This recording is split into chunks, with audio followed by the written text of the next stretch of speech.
শোয়েব ভাই, আমি যদি ভুল বলে থাকি আপনিও আমাকে ক্ষমা করে দিয়েন। আপনাকে আপনাদেরকে কোনো বক্তৃতা না, জাস্ট একটু শুভেচ্ছা জানাবেন। আপনারা যার কথা শোনার জন্য ঘন্টার পর ঘন্টা বসে আছেন, সেই আমাদের সাজ্জাদুর রহমান শিপন মির্জা সাহেব।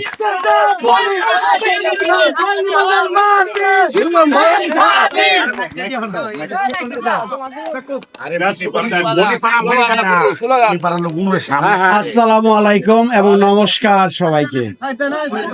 আমি শিপন মৃধা, ছোট্ট একটা মানুষ। এত বড় বড় রাজনীতিবিদ, বয়স্ক মানুষের সামনে আসলে কথা বলার আমার যোগ্যতা নাই।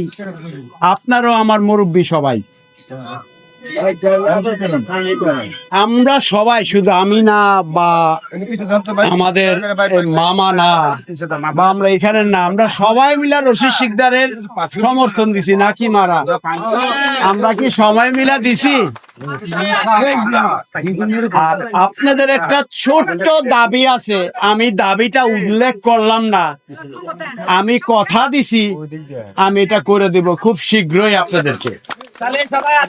আমার সাথে ওর কথা হয়েছে, আমি নিয়ে ওইখানে গেছি, আপনাদের যেই জায়গাটা আছে আমি গেছি এবং আমি এটা করে দিব, কথা দিলাম ইনশাআল্লাহ। সবাই বিনিময়ে ভোট চাই না। রশিদ সিকদার ভালো মানুষ।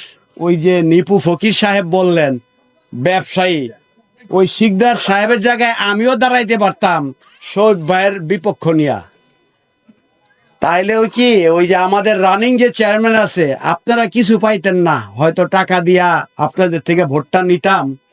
এরপরে তো টাকার বিনিময়ে তো নিছি, সম্পর্ক খতম, আর সম্পর্ক দরকার নাই।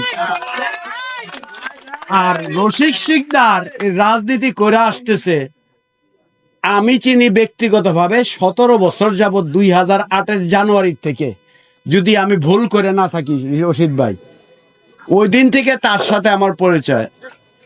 আমাদেরই বন্ধুবর বা আমার চেয়ে হয়তো 1-2 বছর বড় ভাই হবেন, বিশিষ্ট শিল্পপতি শোয়েব সাহেব ইলেকশনে দাঁড়াইছেন। আলহামদুলিল্লাহ, সে খুব ভালো মানুষ, খুব বড় ব্যবসায়ী এবং ভালো ব্যবসায়ী। সে একটা কথা বলে ইদানিং বক্তৃতায়, যে আমার অন্যায়টা কোথায়। আমি শিপন ভাইয়ের অফিসে গেছি, তার বাসায় অফিসে আমি লাঞ্চ করছি, দুপুরে খাওয়া দাওয়া করছি, বাট আমার সাথে তো তার সাথে রাজনীতি নিয়ে কথা হয় নাই, তার সাথে সামাজিক কুশল বিনিময় হয়েছে। তো সে বলতেছে একদিন আসছে, এখন যদি আমি তাকে সমর্থন করি, রশিদ সিকদার এই 17 বছরে না হলে 1000 বার সে আমার বাসায় আসছে, আমার কার সমর্থন করা উচিত? আপনারাই ডিসিশন দেন, আমি তাকেই সমর্থন দিব। আপনারা যদি বলেন আমি শোয়েব ব্যাপারী সাহেবকে সমর্থন দিব, আমি সমর্থন দিব তাকে। আপনারা যদি বলেন আমি রশিদ সিকদার সাহেবকে সমর্থন দিব, তাকেই দিব, বিকজ তার সাথে আমার সাথে আত্মার সম্পর্ক হয়ে গেছে। তো আপনাদের সাথে রশিদ সিকদার আমি 17 বছর দেখতেছি, এর আগেও আসছে, তা আপনাদের সাথে কি আত্মার সম্পর্ক হয় নাই? তো আত্মার সম্পর্কে যদি ভোট না দেই, কাকে দিব? আপনারাই ডিসিশন নেন। ধন্যবাদ। আমি ভুল বললে আমাকে ক্ষমা করে দিয়েন। শোয়েব ভাই, আমি যদি ভুল বলে থাকি আপনিও আমাকে ক্ষমা করে দিয়েন। আমি রাখি, ধন্যবাদ। আসসালামু আলাইকুম।